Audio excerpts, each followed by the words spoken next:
taught me a lesson. Don't just produce the event, be the event. And I actually infuse a lot of my personality in all of everything I do, of course, but specifically in events. My DNA is going to be in your event. Yes, it's your event, of course, but you're booking with me or working with me in my company because you want the experience that we're bringing and the personality that we're bringing. Yeah. We're never going to do two things the same. And there's always going to be an element of surprise in there. And I just try to teach people to embrace that. 100%. I love that. I think that really is what makes your passion for your events that you're working on and the clients that you're working on come true and seep through because you're invested in it. It's not just like, I'm just going to do another thing that I've got to do and check some boxes off.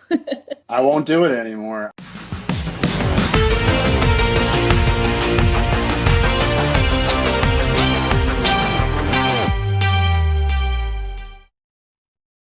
Into this brand new episode to learn how a classically trained chef decided to start and run an event production and business development agency that is also the co-founder of Women Building Women, a nonprofit that focuses on creating opportunities through mentorship for women from underdeserved communities around the US, and how organizations can also better equip themselves with the information, tools, and resources needed for successfully engaging a broad range of partners and maybe even other organizations, individuals in their communities to achieve their goals.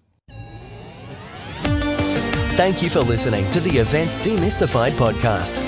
If you enjoyed this podcast, please take a moment to review it, rate it, and share it with other event professionals that could benefit from it.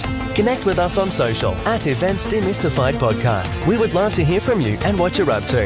If you'd like to learn more about Trifan Event Services and find out if we're a good fit in supporting your event, can we help your event be successful with a 20-minute free consultation? Link in the episode's notes. Thanks for tuning in.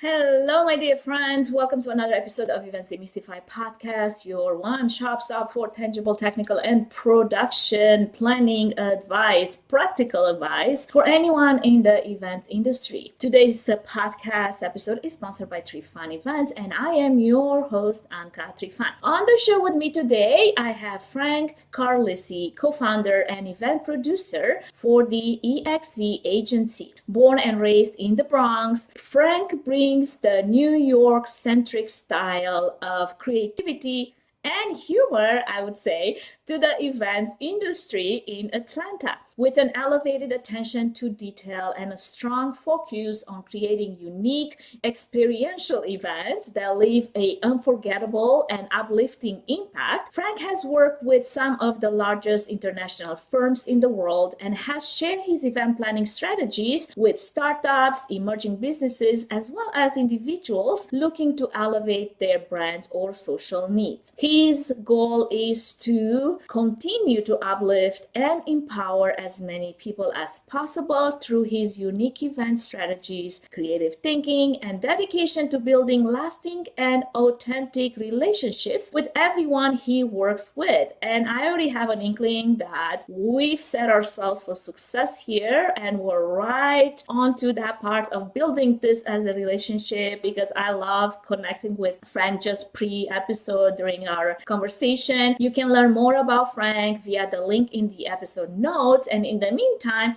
let's bring him in. Welcome, Frank. So awesome to have you here today, and I can't wait to just have this conversation with you. Anca, that introduction alone, I think I could go home. I don't even need to say anything else. That was so good. I am so happy to be here and so grateful to finally be speaking with you. This is the best part of my week, month, year. So thank you for having me. Oh, you're like making me blush over here. Yes. I love it. Well, you know what? First off, I just want to thank you for seeking me out. I know you are a podcast fan, and every time I meet someone that actually appreciates all this hard work that goes into this, what used to be pet project of mine, it's really, warming up my heart. I'm excited that we get to talk. I'm excited that we're going to talk events, which sounds like we're both super passionate about. So I just, I'll, be honest, I snooped a little bit around and I took a look at your media kit, and I knew from the get-go that we're going to be good friends. And Absolutely. Yeah, 100%. Also, just so that our audience gets to know you a bit, to kick us off, I would love if you would share, aside from, being a classically trained chef, which we just learned about, that has turned into an event producer, that also loves the spotlight. What else? What else is Frank Carlisi passionate about on a personal and professional level? We started off so great, Anca. This is awesome.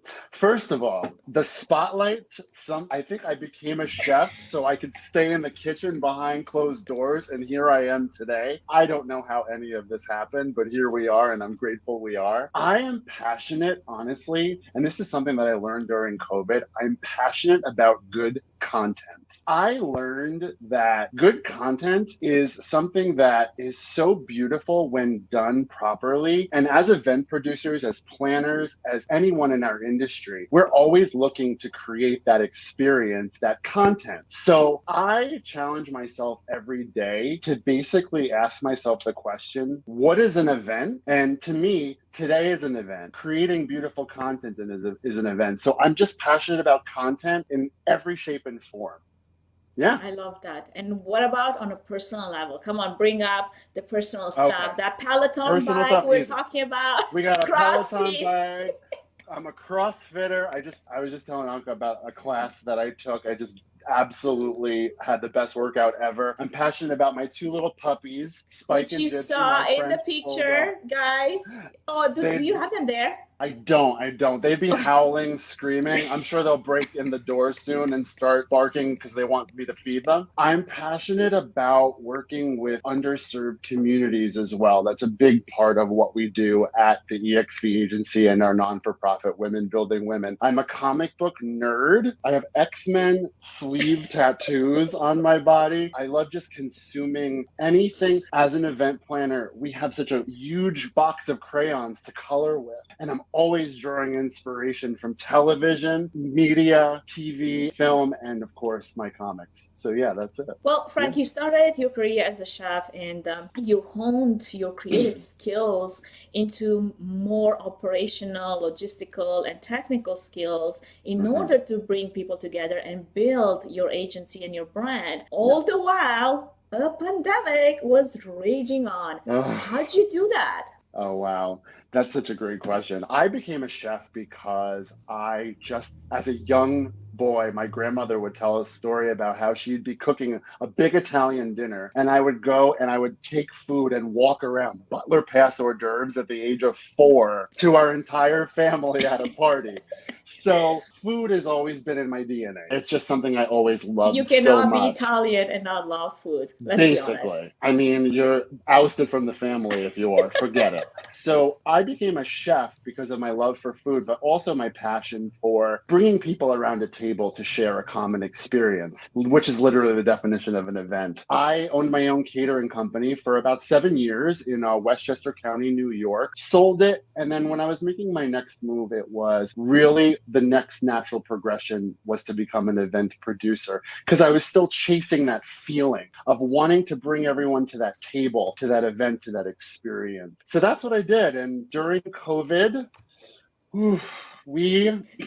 thank goodness I have the most amazing partner in the world. Her name's Karen Gamba, and she is a blessing in my life, honestly. We did some amazing events in New York. January 28th, we produced an event which sold out Webster Hall in New York City. And then obviously the pandemic shut down the city. But we leaned back into that content topic that I was discussing with you. And we just focused on creating content, no matter what it was, in a digital space. And now we're leaning back into the live space. So lots there. there are lots to share with you today, for sure. That sounds like a challenging, but also such an amazing time to be able to get this new business off the ground and realize the opportunities that are lying ahead. I guess my next question to you is, with this onslaught of virtual events that the pandemic brought, I guess one of the most talked about pain points aside from engagement has been the need to focus on delivering superior guest experiences for a virtual format. Absolutely. And I would love to ask you, what have been some of the steps that you've been taking at ExV Agency to address this in order to create those unforgettable, elevated guest experience events? Incredible. So we, very early on in the pandemic, we self-admittedly realized we are not masters of the digital space. We were hit, we had to figure it out, and we took the modality of becoming television producers. We pre-recorded all of our content, and we partnered with streaming platforms that we put together sort of a packaged event, and we live streamed it. We worked a lot with non-for-profits during the pandemic. One in particular was the Wendy Hilliard Gymnastics Foundation. They're located in central Harlem in New York, and they came to us terrified. Wendy, who is one of the most inspirational gymnasts ever and people you'll ever meet, I love her to death. She was just scared because they raise money in doing their live events every year, and they didn't know how they were going to get their fundraising done. So we produced an event for her during the pandemic, which was a pre-recorded bit of content followed by a Zoom after party with all of the kids in Detroit and in Harlem. And they're still raising money on that event to this day. The number is something that we've never fathomed they'd raise that much money. Awesome. So that experience has been what we did at the ExV Agency. There's another thing that inspired me during the pandemic. There's the gaming platform Fortnite. I'm sure you're familiar with it. Yeah. And they looped in content from recording artists and created an experience in that world where you could participate. So we all had our Nintendo Switches and our Xboxes and our PlayStation 5s, and we were immersed in that's when Mark Zuckerberg got the idea of transforming Facebook into Meta. That is correct. I'll never forget that. It was a Travis Scott concert, and I was blown away by that experience. I was like, this is the future of our industry, because you're participating, you're enjoying an artist that you love, but there was something so special about that, and it seared in my brain. So I'm trying to recreate those two experiences post the pandemic now. I was thinking about this experience that you just mentioned and how unforgettable that one first event. I feel like for a lot of us production houses, even though some of us, I come from in-person events and live streaming was part of many events, not all of them, not at the rate that we're doing them right now, but a lot of other event planners having this digital event that now you have to produce was a brand new thing. And even us from the production world were literally putting the wings on this airplane that we're also flying at the same time, trying to figure out, is this going to work? Is it going to take off? Are we going to all crash? And I remember my first event the same way, where it was like amazing turnout, amazing fundraising that happened for the organization that we took virtually for the first time ever. And think of that fondly because it sets the stage for a lot of other events that followed a bit of that example. And the format and the blueprint really was created that way. I love that you used the pre-recorded content as a way to honestly really not just control the production value and level, because I feel like a lot of the things that are streamed right now, they're not necessarily at the highest production level just because there's not enough time to create amazing content, and content that's amazing takes time. You can just, I don't know, snap your fingers and expect that to be awesome. But then the next thing, I love the fact that it was an experience in which you brought in all these kids and they're participating in the event. And I mean, let's be honest, anything that has to do with gymnastics, from Nadia Comaneci on, because every she was Romanian is a gymnastic. Yeah. No, I'm not. We had the pleasure of interviewing her. Yep.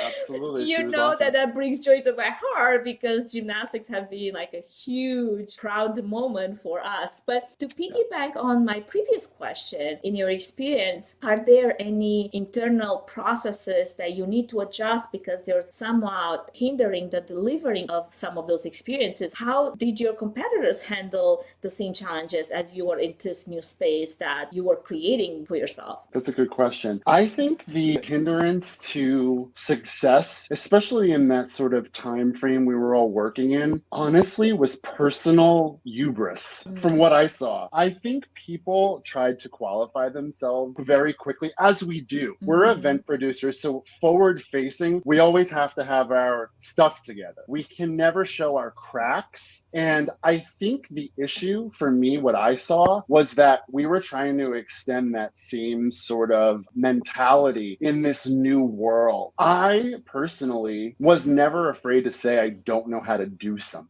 And I learned that during the pandemic. And again, it's hard as a chef and an event producer. That's a terribly hard thing to say. You could relate to that. You know, Yeah. I might not know this, but let me find the people and let me gather the bench that can help us do this. And it Instead takes a of me being level of humility that is based right. on your expertise that you have in so many other areas to admit, you know what, I know a lot of things, but I don't necessarily have the question to this one thing. I'm going to find out, and I am humble enough to admit that I don't have the answer. That was exactly right. That was something that I saw a lot of other producers and other teams doing, but it was their instinct kicking in because we never want to show all of our cards. But then it taught me a lesson. Don't just produce the event, be the event. And I actually infuse a lot of my personality in all of everything I do, of course, but specifically in events, my DNA is going to be in your event. Yes, it's your event, of course, but you're booking with me or working with me in my company because you want the experience that we're bringing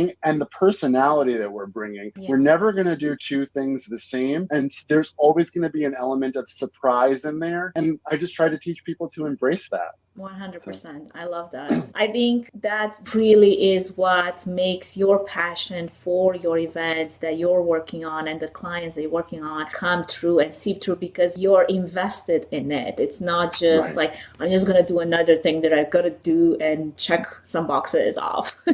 I won't do it anymore. We made that conscious decision. If we don't have skin in the game or some sort of emotional investment to an event, especially in a digital realm, you have to spend so many hours, and you know this, editing, looking at the same content over and over and over again. You have to make yourself laugh. You have to make yourself find joy in that, or else it's not going to read for the client. So I think that, again, to circle back to the question, I let my hubris go. I let it all go. And I just realized that my sort of experience and sensibility in this field can bleed in naturally when I care about what I'm doing. So absolutely, 100%. Yeah. I totally agree with that. And I am a big fan of doing the same thing for my own agency. Another key way in which I've been able to be successful in this new, very specific niche, because it's a very much male dominated, as I am a woman in event productions, and it's lacking so much of the women representations, which is something that I was so passionate about when you're talking about women building women. It's something that really drew me. I want to learn more about that. And for my own agency, one of the key ways to do that was by building strategic partnerships with a focus on strategies for negotiating, building, maintaining partnerships with other vendors, suppliers, partners. I mean, key players in the community that can assist in achieving the event goals, because it's not just one person on an island, it's a team of people that works, and maintaining these partnerships in a way that is mutually beneficial to both parties. And I think strategic partnerships is something that I am so passionate about, and I know that you are too, because they're so vital to the success not only of your own organizations, but also to the success of the events that we work with and that we work for. So I guess my question to you is, because partnerships also take time and effort, if managed well, they can certainly help an organization achieve its goals more effectively with even fewer resources. How did you use that community-focused partnership in the initiative and in the way you built the Women Building Women network? And how was that process working out for you, or how did you get it started? Well, it's a very interesting sort of story how our non-for-profit started, and I'm just so excited to share it because it started as an event itself, which is incredible. We produced an event on January 28th, 2020 at the iconic Webster Hall in New York City. We had our company's name up on the marquee, which to me will always be the most. I used to sneak in there when I was 16 years old through the side door and probably doing things I shouldn't have been doing, but that's for the next podcast. We'll talk about that. But to be in this legendary New York City venue was incredible. And we did an event called Women in the Events Industry. I've only ever had women mentors in my career, both as a chef, as an event producer, and everything in between. It's like the opposite experience that I've had. It's rare. Yeah, it's rare. But women in New York and women, especially women in the events industry, picked me up when I was down and literally said, Frank, start your business now. And I did, so that's it was my love letter to New York City and that industry by producing an event. And we held a conference. It sold out. We had 600 men and women in the audience. And my partner, Karen, and I produced the content. We were on the stage. We found a charitable beneficiary at that time. Karen also moderated the entire program. And I'm running around with a headset while I'm running out on stage, giving the caterer hell, of course, as I do. It was an incredible. Like you can't have any caterer work for you if you've ever been a chef because you're gonna give them grief. Oh, of course. It's part of the job. Yes, of course. The event meant so much. And we had women on the stage that their voices never get to really be heard. We didn't just want the C-level executive. I wanted the up and coming next generation of women in the events industry on our stage. And it was the most beautiful experience ever. And that was January 28th, 2020. And then New York City shut down. A couple of months later, we were riding a high. We planned our next event. We were considering going on tour with this event that we created, we birthed, if you will. Obviously, that happened. But to answer your question, the partnerships that we fortified during that event experience carried us through the pandemic. That community held so strong, and we decided at that event on the stage, we were going to become a 501c3, a non-for-profit. So we formed our non-for-profit during COVID. We got our 501c3 status, and then we decided to focus on women in underserved communities through mentorship, through career development and advancement. And we've been building women. We have a phenomenal board. We have some amazing strategic partnerships that we'll be launching, hopefully some with the New York City Mayor's Office of Nightlife coming up real soon that I'll definitely be able to share with you. But because of that event, we've been able to impact a lot of people's lives. Yeah.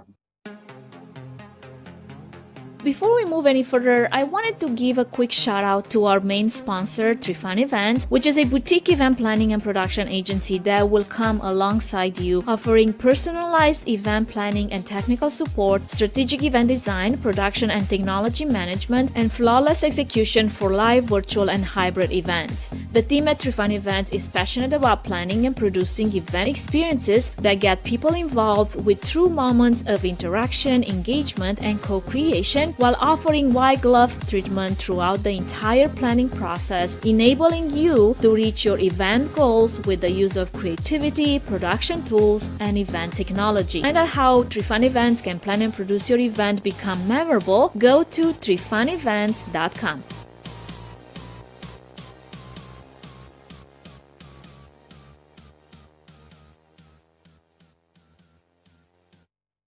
This is something that I'm so passionate about as well, especially for women in event production, event technology. And I know there's a lot of women categories that are underrepresented, this space that we live in. But because this is where I come from, this is where my background is, this is where I felt the same way as a woman upcoming in this new space without a lot of support and feeling like I had absolutely no female mentors to guide me and show me, hey, you could be this in 5-10 years from now. now, I always had male mentors, which was fantastic, to really get where I am right now. But it was missing that one ingredient, which was like, can I picture myself to be this person in the future if I have no one to look up to?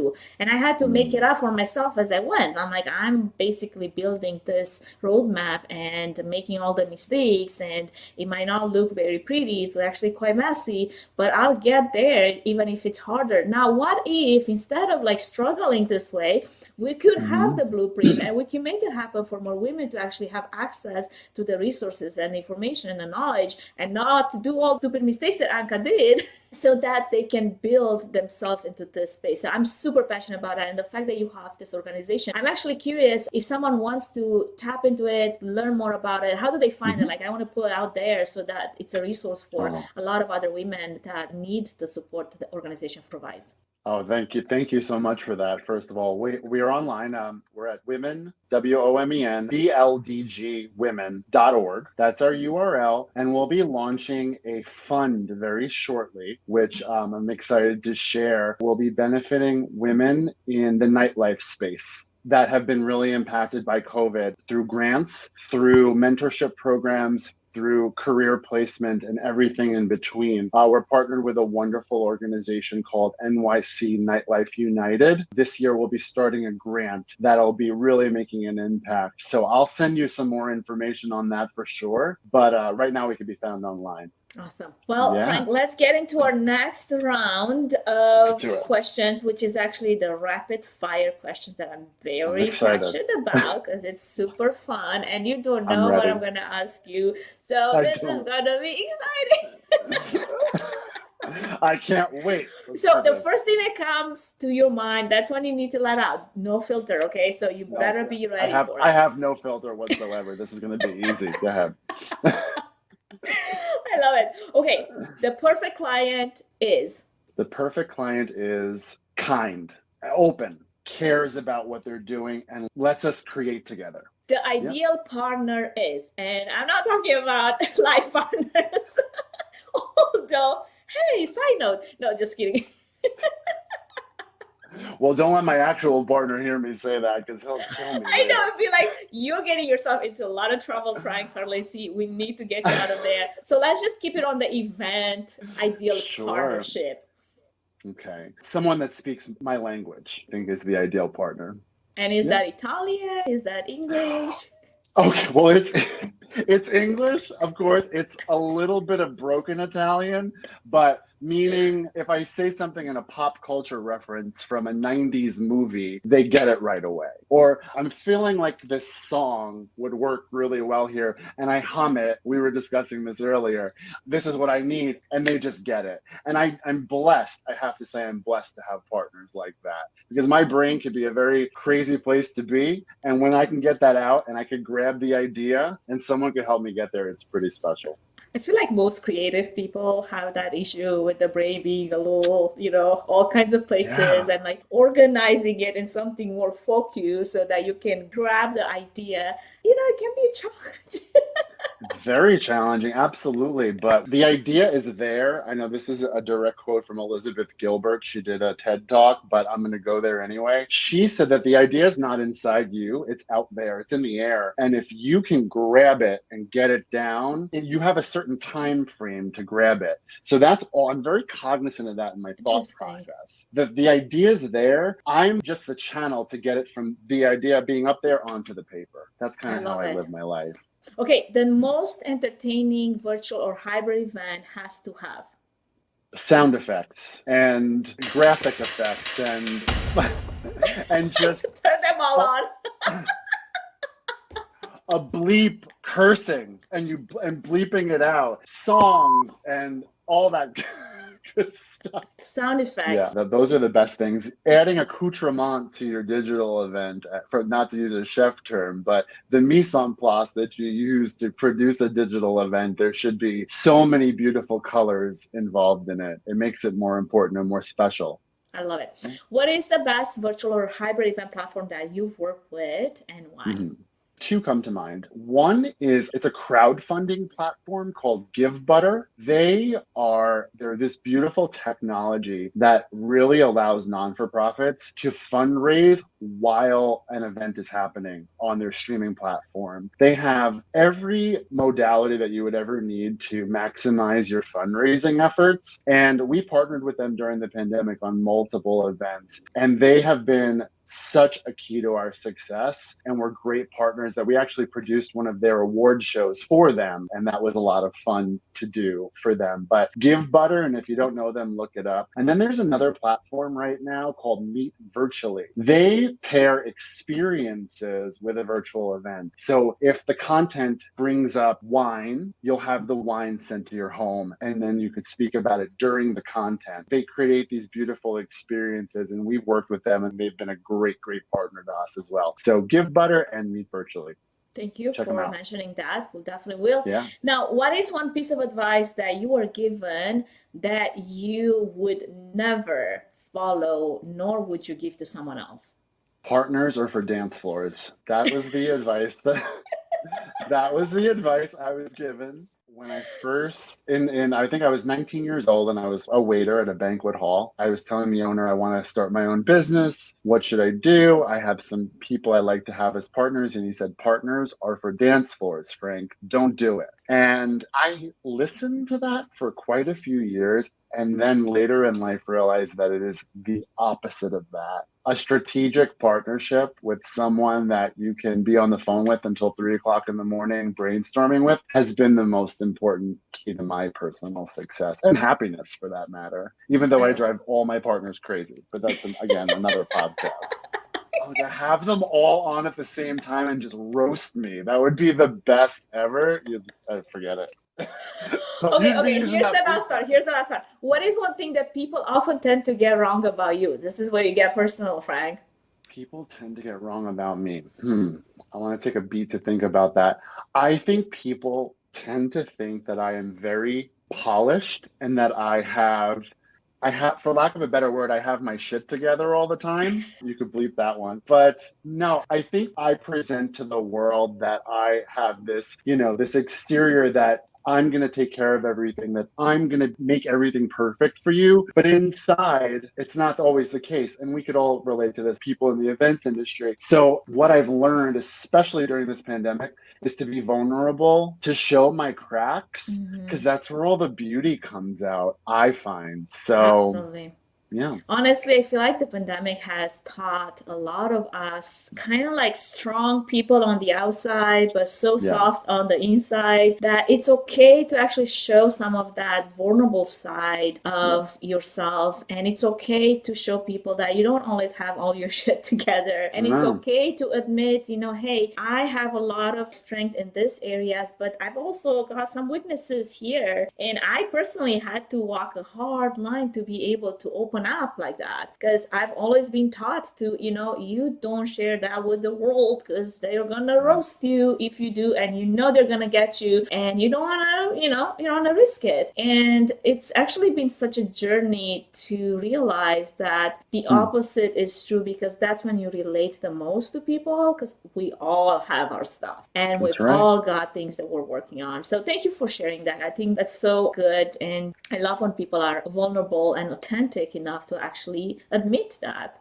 Okay, so here's one more that I'm going to add here. I need to hear this because it has to have something that has happened. What is one event that was either like so weird, so awkward, so funny, so like over the top that you're like, oh my gosh, at the end of it, you're like, I don't know how we actually pulled this off, but here we are, it happened, and we're going to have the memory.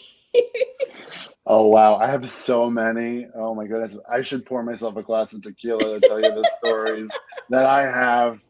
Oof. Obviously, the Women Building Women event was a feat for us because it started as an idea and ended in something so magical. I think for me, to answer that question, I always get a little overwhelmed with excitement at the venues I've worked in. Stepping onto the Intrepid is an experience unto itself. And the Statue of Liberty, Ellis Island, doing events in the Capitol, things like that have always given me that feeling of like, holy, I can't believe this is happening. Like, this is iconic. This is part of history, American history. So that's kind of the closest I think.